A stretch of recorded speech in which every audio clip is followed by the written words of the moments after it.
The fair's signature exhibits this year, the Great Shipwrecks of New York's Great Lakes. There's a lot of history underwater. It's new at the fair, and it's been a very popular exhibit. News Channel 9's Andrew Donovan joins us live now from where the exhibit is, just outside the horticulture building, although it looks like he's out on the lake. Hi, Andrew.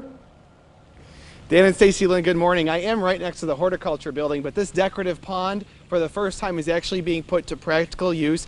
Dave White with New York Sea Grant is with me. Dave, this is all part of your shipwreck exhibit. First of all, tell me what this big yellow machine is next to us. A lot of folks have asked. This is an in-water remote sensing buoy. It's a real example of the buoys we have out across the Great Lakes and Finger Lakes here in New York State.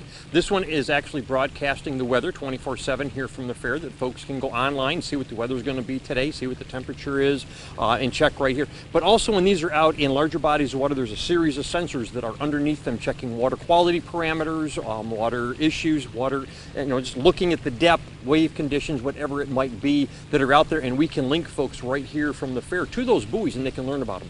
Now, you couldn't have a shipwreck exhibit without an actual shipwreck, so you use this pond for that also. Tell me about that. We have. We're also doing remotely operated vehicle demonstrations, which is an ROV, and it's actually under the water with a camera and lights that you can actually see what's underwater. So we're doing that in the pool here, and so we've got artifacts, but also we have what we call the State Fair Shipwreck, which is we sunk my canoe. So folks can come here. We've got an actual shipwreck that we put down and a lot of artifacts, including some real artifacts from shipwrecks in the pool that folks can see at 2 o'clock and 4 o'clock, and yesterday we actually built an ROV right here on the property. Very, very nice. And you have a demonstration schedule too that you want to tell people about. Yeah, at 2 and 4 we're actually doing that, and we'll bring both ROVs out. And the ROV that we built is actually called a Sea Perch, and it's designed for schools and clubs and groups to use, and it's part of STEM education. It's got a whole educational program with it, so students that are either in an environmental class or robotics group can actually build their own ROV and go out and test it and actually get into competition. All right, Dave White, thank you so much. Thanks for letting me borrow the waders. They were important. Yeah, it's good to be here. Wouldn't be an interview with Dave White without an education. Dan and Stacy Lynn, a lot to see at the shipwreck exhibit.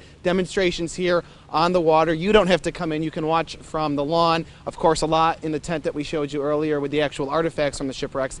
Such a neat exhibit here at the State Fair this year.